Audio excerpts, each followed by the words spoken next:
But when you say the alt-right, define alt-right to me. You define it. Go ahead. Well, I'm saying, define it for me. Come on, let's go. Define Senator it for me. McCain defined them as the same group. Okay, what about the alt-left that came charging at us? Excuse me. What about the alt-left that came charging at the, as you say, the alt-right? Do they have any semblance of guilt? This is Senator McCain's statement. Let me ask you this. What about the fact they came charging with clubs in their hands, swinging clubs?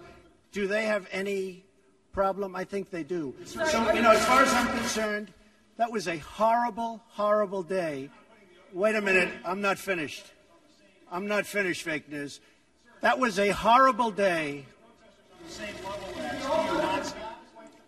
I will tell you something. I watched those very closely, much more closely than you people watched it. And you have you had a group on one side that was bad, and you had a group on the other side that was also very violent. And nobody wants to say that, but I'll say it right now. You had a group on the other side that came charging in without a permit, and they were very, very violent.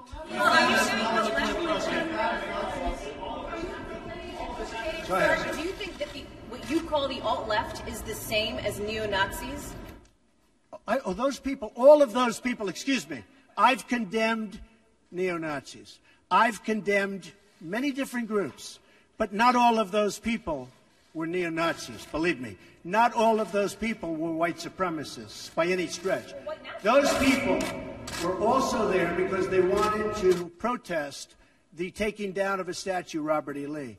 So, excuse me, and you take a look at some of the groups and you see, and you know it if you were honest reporters, which in many cases you're not, but many of those people were there to protest the taking down of the statue of Robert E. Lee. So, this week it's Robert E. Lee.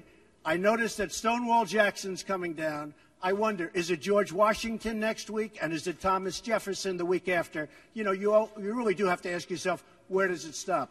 But they were there to protest, excuse me, you take a look the night before, they were there to protest the taking down of the statue of Robert E. Lee. Infrastructure question, go ahead. Should statues of Robert E. Lee stay up?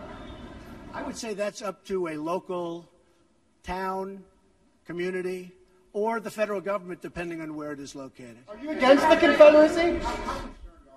Race relations in America, and do you think things have gotten worse or better since you took office? I think they've gotten better or the same. Look, they've been frayed for a long time, and you can ask President Obama about that because he'd make speeches about it. But I believe that the fact that I brought in, it will be soon, millions of jobs. You see where companies are moving back into our country. I think that's going to have a tremendous positive impact on race relations. We have companies coming back into our country. We have 2 car companies that just announced. We have Foxconn in Wisconsin just announced. We have many companies, I say, pouring back into the country. I think that's going to have a huge positive impact on race relations. You know why? It's jobs. What people want now, they want jobs. They want great jobs with good pay.